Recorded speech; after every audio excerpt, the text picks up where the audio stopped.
2 Kings chapter 10, New International Version. Now there were in Samaria 70 sons of the house of Ahab. So Jehu wrote letters and sent them to Samaria, to the officials of Jezreel, to the elders, and to the guardians of Ahab's children. He said, "You have your master's sons with you, and you have chariots and horses, a fortified city and weapons. Now as soon as this letter reaches you, choose the best and most worthy of your master's sons, and set him on his father's throne. Then fight for your master's house." But they were terrified and said, "If 2 kings could not resist him, how can we?"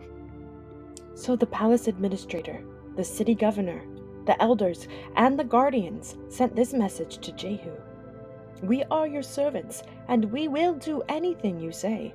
We will not appoint anyone as king. You do whatever you think best."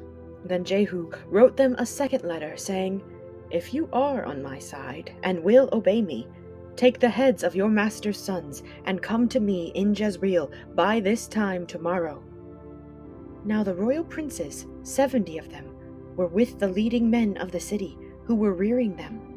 When the letter arrived, these men took the princes and slaughtered all 70 of them. They put their heads in baskets and sent them to Jehu in Jezreel. When the messenger arrived, he told Jehu, "They have brought the heads of the princes." Then Jehu ordered, "Put them in 2 piles at the entrance of the city gate until morning." The next morning, Jehu went out. He stood before all the people and said, "You are innocent. It was I who conspired against my master and killed him. But who killed all these? Know then that not a word the Lord has spoken against the house of Ahab will fail. The Lord has done what he announced through his servant Elijah." So Jehu killed everyone in Jezreel who remained of the house of Ahab, as well as all his chief men, his close friends, and his priests, leaving him no survivor. Jehu then set out and went toward Samaria. At Beth-Eked of the shepherds, he met some relatives of Ahaziah, king of Judah, and asked, "Who are you?" They said, "We are relatives of Ahaziah, and we have come down to greet the families of the king and of the queen mother." "Take them alive," he ordered. So they took them alive and slaughtered them by the well of Beth-Eked, 42 of them. He left no survivor. After he left there, he came upon Jehonadab, son of Rechab, who was on his way to meet him. Jehu greeted him and said, "Are you in accord with me, as I am with you?" "I am," Jehonadab answered. "If so," said Jehu, "give me your hand." So he did, and Jehu helped him up into the chariot. Jehu said, "Come with me and see my zeal for the Lord." Then he had him ride along in his chariot. When Jehu came to Samaria, he killed all who were left there of Ahab's family. He destroyed them, according to the word of the Lord spoken to Elijah. Then Jehu brought all the people together and said to them, "Ahab served Baal a little. Jehu will serve him much. Now summon all the prophets of Baal, all his servants and all his priests. See that no one is missing, because I am going to hold a great sacrifice for Baal. Anyone who fails to come will no longer live."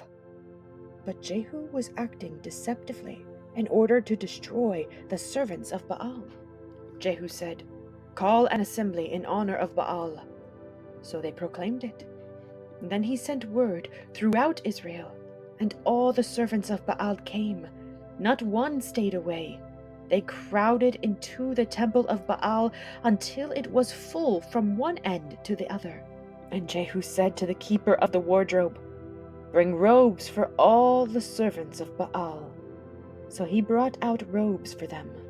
Then Jehu and Jehonadab, son of Rechab, went into the temple of Baal. Jehu said to the servants of Baal, "Look around and see that no one who serves the Lord is here with you, only servants of Baal." So they went in to make sacrifices and burnt offerings. Now Jehu had posted 80 men outside with this warning: If one of you lets any of the men I am placing in your hands escape, it will be your life for his life." As soon as Jehu had finished making the burnt offering, he ordered the guards and officers, "Go in and kill them. Let no one escape." So they cut them down with the sword. The guards and officers threw the bodies out and then entered the inner shrine of the temple of Baal. They brought the sacred stone out of the temple of Baal and burned it. They demolished the sacred stone of Baal and tore down the temple of Baal, and people have used it for a latrine to this day. So Jehu destroyed Baal worship in Israel. However, he did not turn away from the sins of Jeroboam son of Nebat, which he had caused Israel to commit, the worship of the golden calves at Bethel and Dan. The Lord said to Jehu, "Because you have done well in accomplishing what is right in my eyes, and have done to the house of Ahab all I had in mind to do, your descendants will sit on the throne of Israel to the 4th generation." Yet Jehu was not careful to keep the law of the Lord, the God of Israel, with all his heart. He did not turn away from the sins of Jeroboam, which he had caused Israel to commit. In those days, the Lord began to reduce the size of Israel. Hazael overpowered the Israelites throughout their territory, east of the Jordan, and all the land of Gilead, the region of Gad, Reuben, and Manasseh, from Aroer by the Arnon Gorge through Gilead to Bashan. As for the other events of Jehu's reign, all he did, and all his achievements, are they not written in the book of the annals of the kings of Israel? Jehu rested with his ancestors, and was buried in Samaria, and Jehoahaz, his son, succeeded him as king. The time that Jehu reigned over Israel in Samaria was 28 years.